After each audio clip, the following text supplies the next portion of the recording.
রাধা রমন মদন মোহন ও গো গিরিধারী। একজন মুসলমান ধর্মগুরু যদি ডাক দেন তাহলে লক্ষ মুসলমান একসঙ্গে একত্রিত হয়। কিন্তু একজন কীর্তনিয়া বা ভগবত পাঠক অথবা কোনো আশ্রমের বাবাজি যদি হিন্দুদের একত্রিত হতে বলেন, 10 জন হিন্দু একসঙ্গে থাকবে না বা আসবে না। আপনারা দেখবেন যে কীর্তনের আসরে অথবা ভগবত পাঠের আসরে পাঠক বা শিল্পী হাউ হাউ করে কাঁদছে। কি কান্না, কি অনুরাগ, কৃষ্ণের প্রতি কি অনুরাগ। একটু ভিতরে খবরটা নিয়ে দেখবেন ওই আসরে কীর্তনিয়া বা ভগবত পাঠক বেশ মোটা অঙ্কের টাকা পেয়েছে, যেটা তিনি চেয়েছেন। আবার এই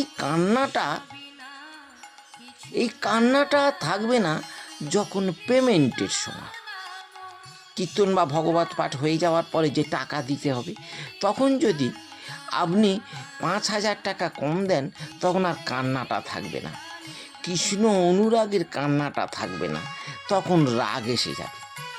তাহলে এদের রাগ অনুরাগের কেমিস্ট্রিটা আপনারা বুঝতে পারছেন। এদের রাগ কোথায় আর অনুরাগ কোথায়, কি করে রাগ জন্মায় আর অনুরাগ জন্মায়, তার কেমিস্ট্রিটা আপনারা বুঝতে পারছেন। আসলে এদের কৃষ্ণ অনুরাগ নয়, কৃষ্ণের প্রতি ভালোবাসা নয়, বিজনেসটা আগে। আপনারা একটু খেয়াল করে দেখবেন,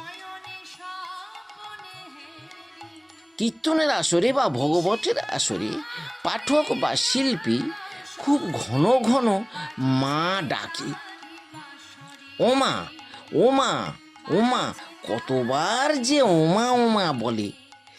আপনারা একটু খেয়াল করে দেখবেন। আপনারা মনে করলেন যে খুব ভক্তি, তাই মা মা করে ডাকছে। ভাবুন, একটু ভাবতে শিখুন। ওরা মা মা করে যেমন ডাকে, আবার মাঝে মাঝে বাবা বলে ডাকে। কারণটা কি? কারণটা খুব সহজ।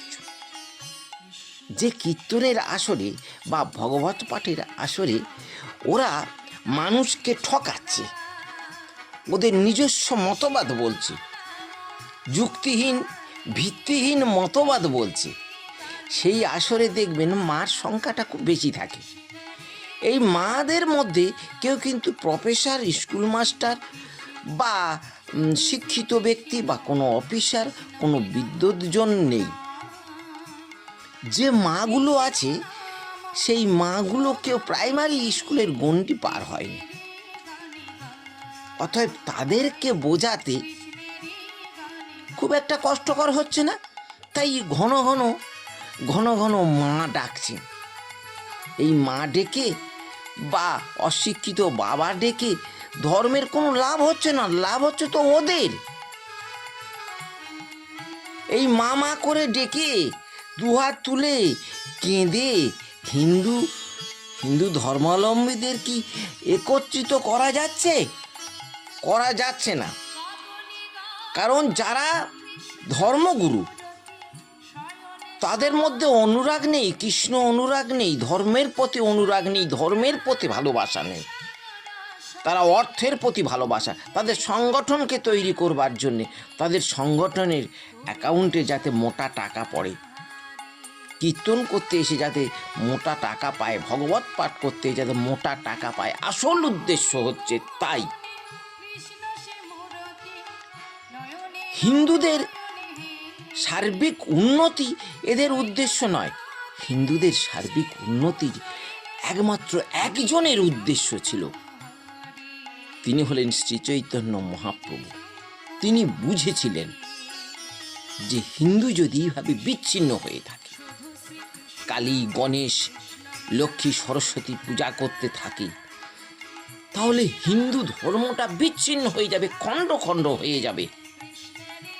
হিন্দু ধর্মের এই যে ভয়ঙ্কর আচার অনুষ্ঠান, অর্থবহুল আচার অনুষ্ঠান, পয়সা লাগে। হিন্দু ধর্ম পালন করতে গেলে যজ্ঞ করতে হয়, পূজা করতে হয়, অর্থ লাগে। এই অর্থবহুল ধর্মীয় হিন্দু অনুষ্ঠান হিন্দু ধর্মটাকে বিচ্ছিন্ন করে দেবে, মানুষের মধ্যে বিভেদ সৃষ্টি করবে। তিনি ভেবেছিলেন, একমাত্র শ্রী চৈতন্য মহাপ্রভু ভেবেছিলেন, এবং তিনি হিন্দু ধর্ম অবলম্বীদের একই ছত্রছায়ায় আনবার তিনি চেষ্টা করেছিলেন, কিন্তু পারেননি। তার চেষ্টা সম্পূর্ণ সার্থক হয়নি। তার অন্তর্ধানের পরে যেসব বৈষ্ণবরা তার অনুসারী বলে নিজেদের পরিচয় দেন, তারা ভয়ঙ্করভাবে বিভেদকামী। ভাবতেও আপনি পারবেন না, যেটা মহাপ্রভু চাননি। এই সব বিভেদকামীরা হিন্দু ধর্মকে বিভেদ, খণ্ড খণ্ড করছে। তুমি দীক্ষা নাওনি, তুমি হরিনাম করতে পারবে না। তুমি দীক্ষা নাওনি, তোমার হাতে আমি খাবো না। মহাপ্রভু এই প্রচার করে গিয়েছিলেন। এই প্রচারটা চলছে সারা পশ্চিমবঙ্গ তথা ভারতবর্ষ জুড়ে, এই প্রচারটা চলছে, যার জন্যে হিন্দু ধর্মাবলম্বীরা খণ্ড খণ্ড চূর্ণ বিচূর্ণ হয়ে যাচ্ছে, একত্রিত হতে পারছে না।